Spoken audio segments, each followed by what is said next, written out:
Hey, what's going on everyone? Welcome back to another episode of Star Wars Coffee, where today we're going to be talking about how Rey got her powers in The Rise of Skywalker. That's today here on Star Wars Coffee.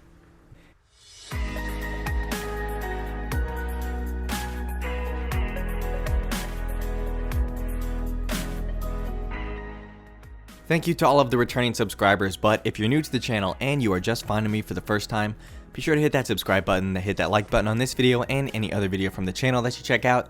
Be sure to hit that notification bell, not once but twice, so that the bell is filled in so that you will never miss a single video the second it goes live. Alright, with that being said, we're going to get into today's topic, which is how Rey got her new powers. So, where does this leak come from? Well, the main part of the leak comes from the Jedi Paxis plot leaks, and then the rest of the leak is stuff that I've pieced together over interviews and observations about previous films and interviews.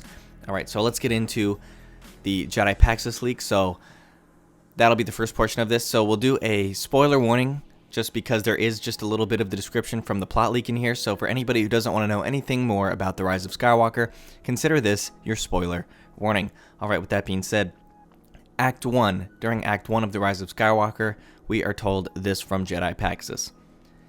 Rey tells the crew that Luke left behind some notes and coordinates within the Jedi texts she stole from the tree library on Ahch-To that describe a Sith artifact that might help them.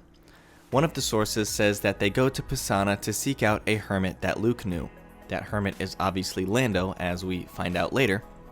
And so, this may seem pretty insignificant. This is only a small portion of this whole leak, but this is actually extremely important to the overall plot for the following reasons.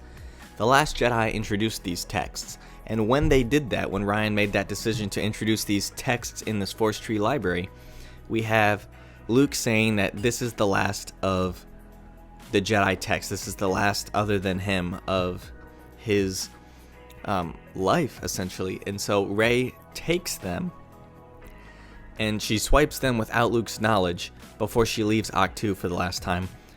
And then we see Luke's interaction with Yoda, who lights the tree on fire, which then Luke realizes that he must preserve these texts, and so he tries to rush back into the tree to get them, and he is unable to, and Yoda tells Luke that she has what she needs. And this is extremely important for The Last Jedi, not so much, but more so for The Rise of Skywalker. And if we go to all of the press coverage that The Rise of Skywalker has been getting, specifically in relation to Rey in the interviews that Daisy has done, she has been asked about the text in several interviews from what are clearly more diehard Star Wars fans, because a casual fan or somebody who's just being assigned this story is not really going to be thinking about minor plot points from that movie. And somebody did, and Daisy said this. She said that she's been going through them. She's making her way through them. And what's interesting about that is, while that may seem insignificant in the moment of an interview, the plot actually seems to hinge on the contents of the Jedi texts. And we see that come to fruition when the dagger is unable to be read, and Rey is finding the Sith artifact from the source being these Jedi texts. So the fact that this progresses the plot forward in essentially leads them to Palpatine is extremely significant, because without the Jedi texts, which seems to be a very minute detail in The Last Jedi, actually turns into a huge resource for the Resistance in The Rise of Skywalker. So, moving forward to Rey's powers, the only feasible explanation, because we know Luke gave her 3 lessons, only 2 of which ended up in the movie, so in canon terms, she only got 2 lessons. The third one being Luke's joke on her about her raiding the caretaker's party. So Luke gave her 2 out of the 3 lessons that she was supposed to have in The Last Jedi, which obviously is not enough training to make her as ridiculously powerful as the leaks make her. Which, another spoiler warning if you're still sticking around, if you don't want to know some of these powers, is the fact that Rey at one point stabs Kylo through the chest with the lightsaber, heals him, and also at one point shoots lightning out of her fingers.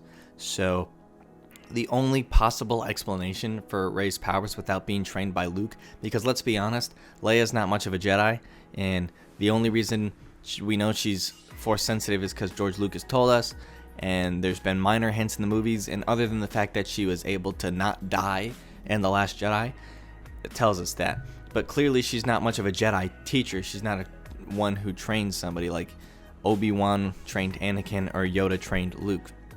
So the only explanation of Rey's newfound powers must come from these Jedi texts.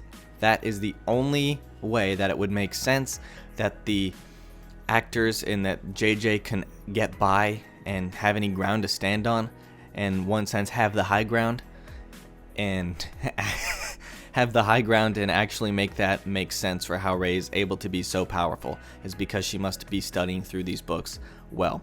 And we also know that she has been reading these because earlier in the plot too, she tries to communicate with Luke and with past Jedi before her through the Force and pick out their consciousness, and she's unable to do so, which the only way she would know how to do that also is from these ancient Jedi texts.